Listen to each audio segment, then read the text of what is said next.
y a 4 choses à éviter en français si tu ne veux pas être considéré comme une personne impolie. Alors, bienvenue sur French with Lucie. J'espère que tu vas bien. Et sans perdre de temps, c'est parti pour la première chose. Un vieux, une vieille, ou les vieux, des vieux, c'est correct, c'est la traduction correcte. Mais beaucoup de personnes pensent que c'est dénigrant, c'est insultant et ils voient ça comme un manque de respect. On va pas vraiment utiliser vieux ou vieille pour faire référence à une personne, à moins que l'on veuille insulter cette personne. Parce que oui, on a des insultes comme vieille peau, vieille bique, ou un vieux ronchon, ou une vieille aigrie. Tout ça, ce sont des insultes. On préfère une alternative qui est les personnes âgées, ou une personne âgée, ou un homme âgé, ou une femme âgée. Dans les médias, tu peux encore entendre autre chose, et c'est les personnes du 3e âge ou les seniors. Mais en général, dans une conversation ou quand on parle, on va préférer les personnes âgées ou une personne âgée. La deuxième chose, c'est dire « je ne t'écoute pas » ou « tu m'écoutes ». Alors là, tu as la différence entre le verbe « écouter » qui veut dire exactement la même chose que « to listen » en anglais. Et ça, c'est volontaire. C'est quand tu veux faire quelque chose, comme écouter de la musique ou écouter un podcast. Et donc, quand tu dis « je ne t'écoute pas », c'est comme si tu disais « je n'ai pas envie de t'écouter ». Et si tu dis « tu m'écoutes », ça fonctionne quand tu vois qu'une personne n'est pas attentive ou ne fait pas attention.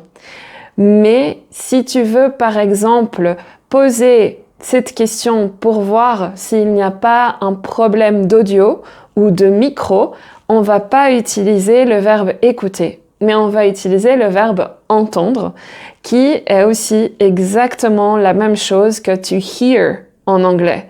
Et ça, c'est quand c'est quelque chose d'involontaire. Donc, c'est plus par rapport à la capacité physique. Donc, tu peux entendre quelque chose.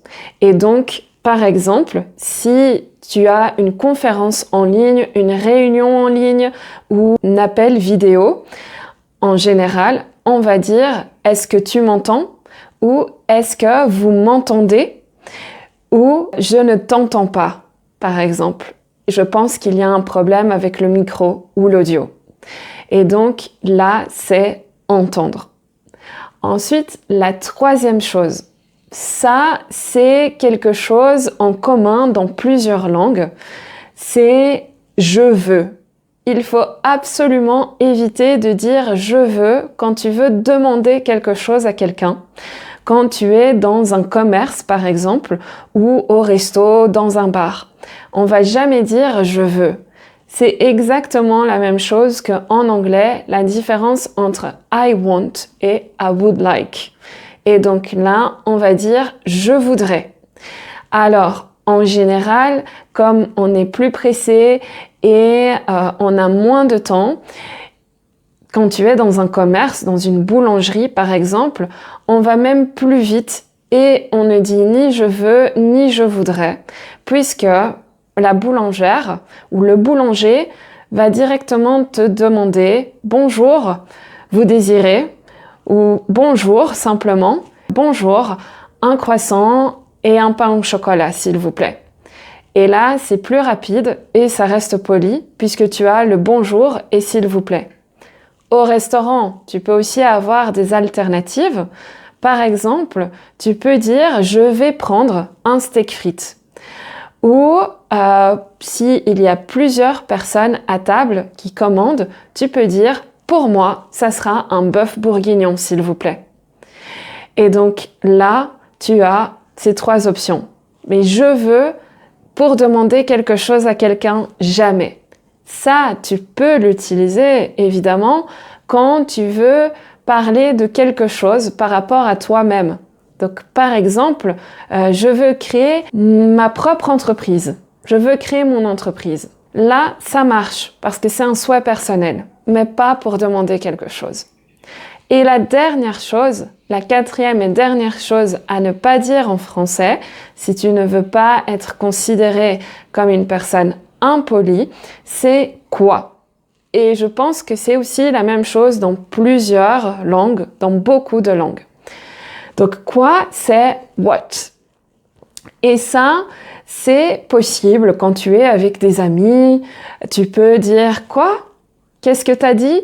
Ou en général, on dit ça quand on est vraiment énervé. Donc par exemple, quoi? Qu'est-ce que t'as dit? Répète pour voir. Ou bien les personnes vraiment énervées et un peu agressives peuvent dire quoi? Qu'est-ce que tu regardes? Qu'est-ce que t'as? Et c'est une invitation pour se disputer, pour s'énerver. Et tu peux aussi l'utiliser à la fin d'une question, tout simplement, tu veux quoi? Ou tu manges quoi? Mais en général, on va préférer qu'est-ce que tu veux? Qu'est-ce que tu manges?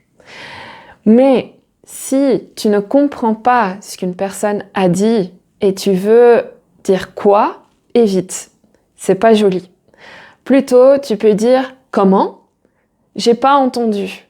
Ou alors, comment? Qu'est-ce que tu as dit? Ou pardon?